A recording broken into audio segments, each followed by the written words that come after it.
आइए हम प्रार्थना करें। धन्यवाद देते प्रभु जी आज के समय में प्रभु जी अपनी बड़ी दया अनुग्रह के लिए प्रभु जी, जो आज का समय प्रभु जी आपने हमारे जीवन में दिया प्रभु, आपका धन्यवाद देते महान परमेश्वर पिता। और प्रभु जी आपने बीते दिनों से लेकर अब तक संभाला प्रभु जी, आपका धन्यवाद देते प्रभु जी। हर खतरों हानि नुकसान से प्रभु जी, और परमेश्वर पिता हर प्रकार की बुराइयों से बचाया प्रभु जी, हम आपका धन्यवाद देते हैं।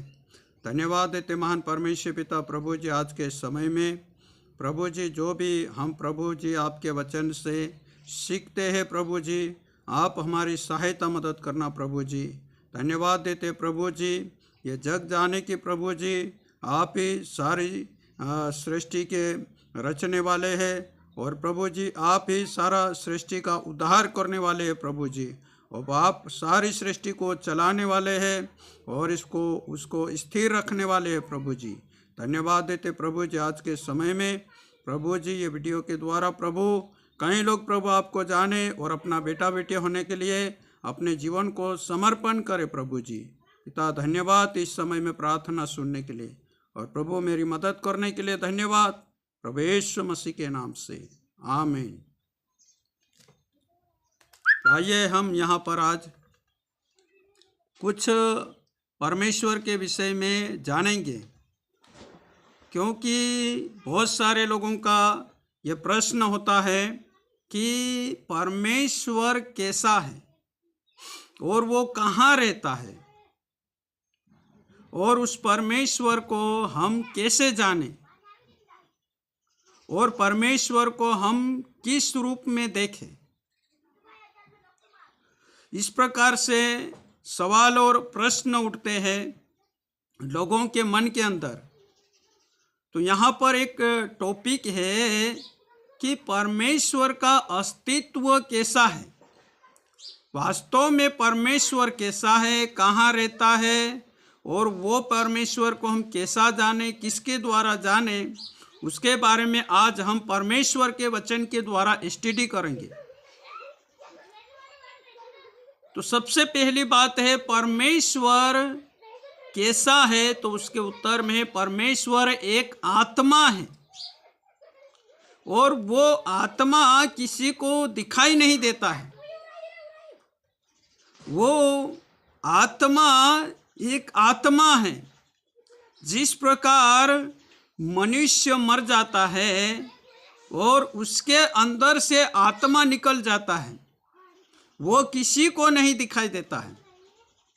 सिर्फ हमारे सामने जो शरीर है वो शरीर हमको दिखाई देगा और आत्मा हमको दिखाई नहीं देता है। उसी प्रकार परमेश्वर का आत्मा भी है, वो किसी को दिखाई नहीं देता है। लेकिन उसके बारे में लिखा है कि परमेश्वर का आत्मा जल के ऊपर मंडराता था। जब इस सृष्टि की रचना हुई, परमेश्वर ने सारी जगत को बनाया, उससे पहले परमेश्वर का आत्मा जल के ऊपर मंडराता था, ऐसा लिखा है। उत्पत्ति की पुस्तक उसका पहला अध्याय उसका 1 और 2 वचन में लिखा है, आदि में परमेश्वर ने आकाश और पृथ्वी की सृष्टि की, और पृथ्वी बेडौल और सुनसान पड़ी थी, और गहरे जल के ऊपर अंधियारा था, और तथा परमेश्वर का आत्मा जल के ऊपर मंडराता था। तो यहाँ उस परमेश्वर के विषय में लिखा है कि परमेश्वर का आत्मा जल के ऊपर मंडराता था, और उसी परमेश्वर ने अपनी आत्मा के द्वारा और अपने शब्द के द्वारा सारे जगत को बनाया। आज जो हम लोगों को देखने में आता है, तो ये पृथ्वी, आकाश में सूर्य, चंद्रमा, हवा, पानी, और जितने भी पेड़ पौधे हैं, जीव जंतु हैं, और जो मानव है, वो सब परमेश्वर ने बनाया है। और परमेश्वर ने इन सारी वस्तुओं को, सारी चीज़ों को परमेश्वर ने अपने वचन से बनाया। और वो परमेश्वर एक आत्मा है, और वो परमेश्वर का आत्मा जल के ऊपर मंडराता था।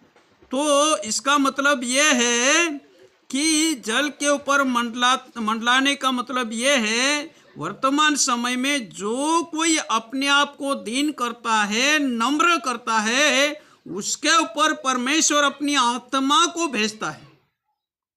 और जो अपने आप को परमेश्वर में समर्पण करता है, परमेश्वर का आत्मा उसके जीवन से काम करता है। तो यहाँ पर प्रभु यीशु मसीह ने कहा है, धन्य है वे जो मन के दीन है, क्योंकि स्वर्ग राज्य उन्हीं का है। फिर 5वें वचन में प्रभु यीशु मसीह ने कहा, मत्ती 5 वचन में कहा, धन्य है वे जो नम्र है, क्योंकि वे पृथ्वी के अधिकारी होंगे। ऐसा करके प्रभु यीशु मसीह ने कहा। उससे पहले परमेश्वर ने वास्तव में यह समय में जो अपने आप को दीन करता है, नम्र करता है, अपने आप को परमेश्वर को समर्पित करता है, तो परमेश्वर का आत्मा उसके अंदर रहकर काम करना शुरू करता है। तो आज मेरे प्रियो, और बहुत सारे लोग ऐसे प्रश्न करते हैं कि वास्तव में परमेश्वर क्या इस जगत को बनाया होगा? कैसा बनाया होगा? परमेश्वर कहाँ होगा? इस प्रकार से सवाल करते हैं, प्रश्न करते हैं। लेकिन हम लोगों को इतना भी विचार हम लोगों के अंदर होना चाहिए कि जब हम एक मकान को देखकर बोलते हैं कि ये मकान को किसी ने बनाया होगा, उसी प्रकार हमको ये भी समझना चाहिए कि ये सारे जगत को देखकर यह समझना चाहिए कि ये सारी जगत को बनाने वाला भी कोई परमेश्वर है। तो वास्तव में ये सारी जगत को बनाने वाला कोई परमेश्वर है, और वो है आत्मा। तो उससे परमेश्वर से जो प्रश्न करते हैं उनके लिए जवाब है। अय्यूब 38:4 में लिखा है, जब मैंने पृथ्वी की नींव डाली थी तब तू कहाँ था? यदि समझदार है तो उत्तर दे दे। यानी कि यहाँ पर अय्यूब के द्वारा परमेश्वर कहता है कि जब मैं ये पृथ्वी की नींव डाली थी तब तू कहाँ था? यदि समझदार है तो जवाब दे।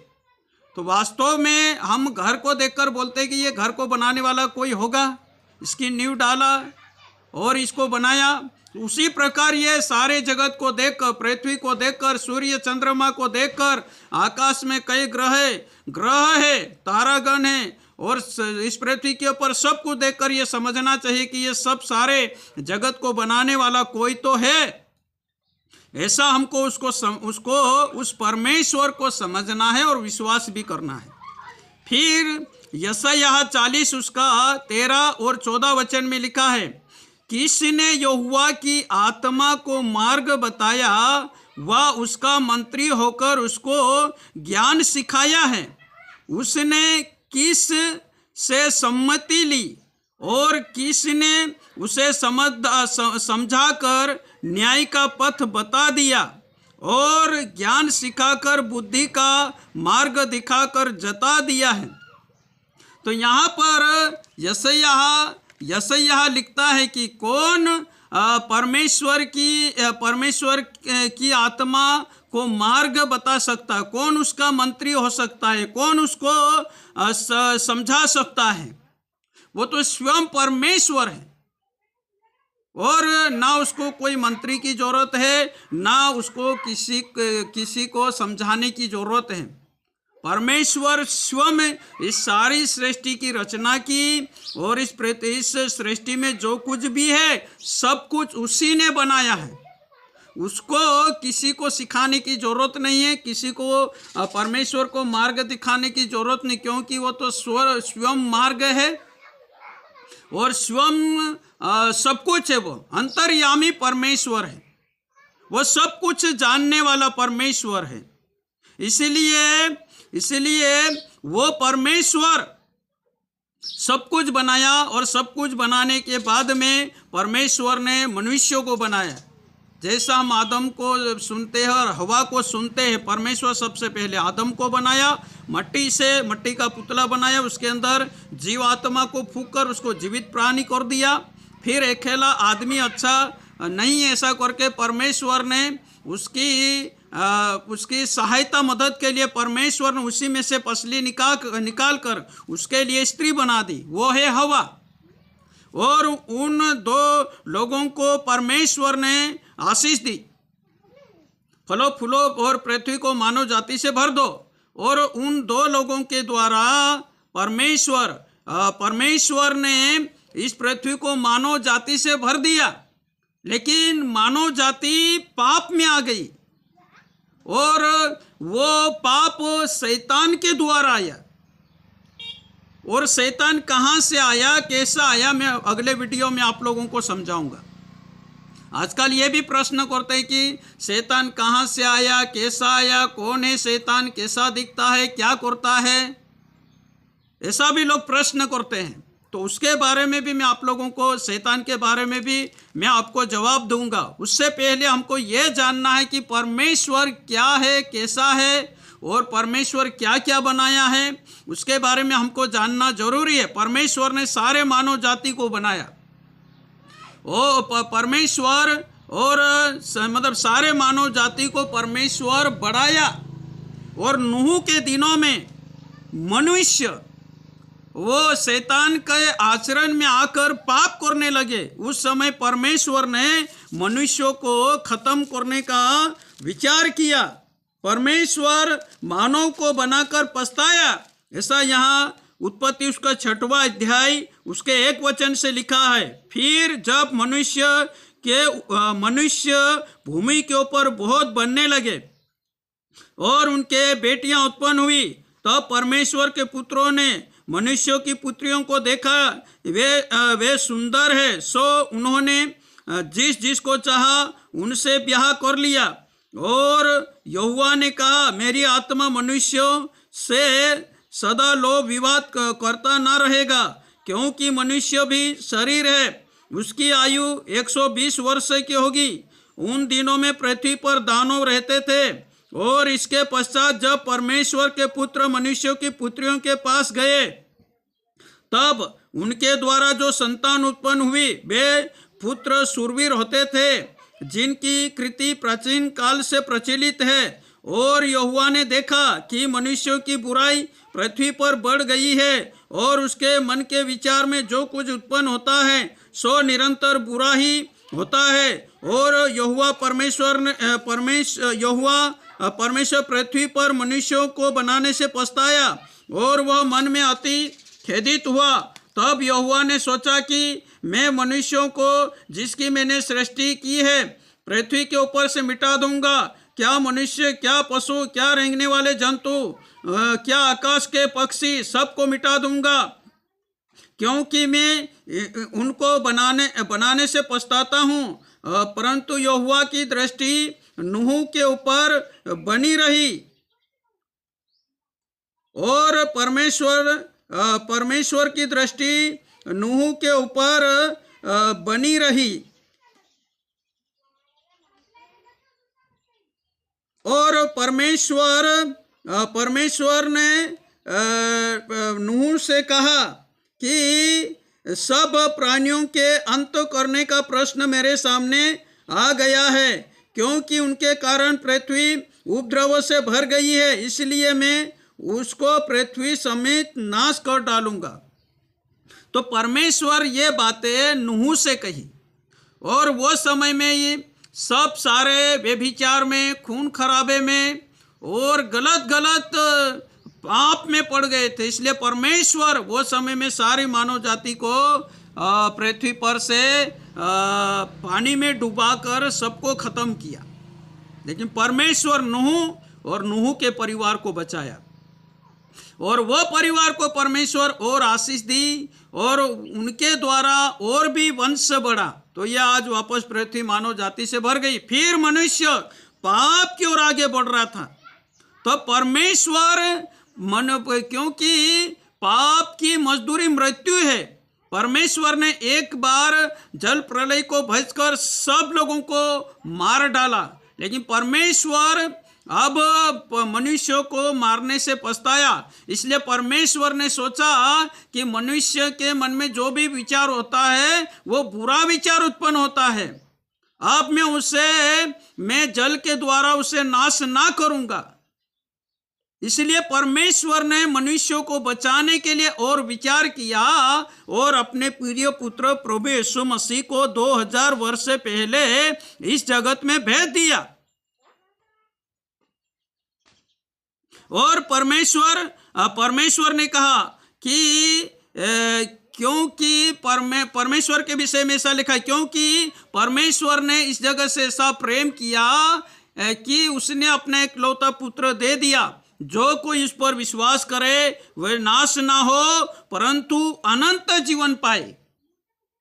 प्रभु यीशु मसीह को परमेश्वर इसलिए भेजा कि प्रभु यीशु मसीह के द्वारा हमें अनंत जीवन का मार्गदर्शन मिले और हम पाप करना छोड़कर हम प्रभु यीशु मसीह के द्वारा अच्छा जीवन जीने का मार्गदर्शन मिले और हमें जो अनंत जीवन हमारे लिए स्वर्ग में रखा है वो अनंत जीवन हम लोगों को मिले।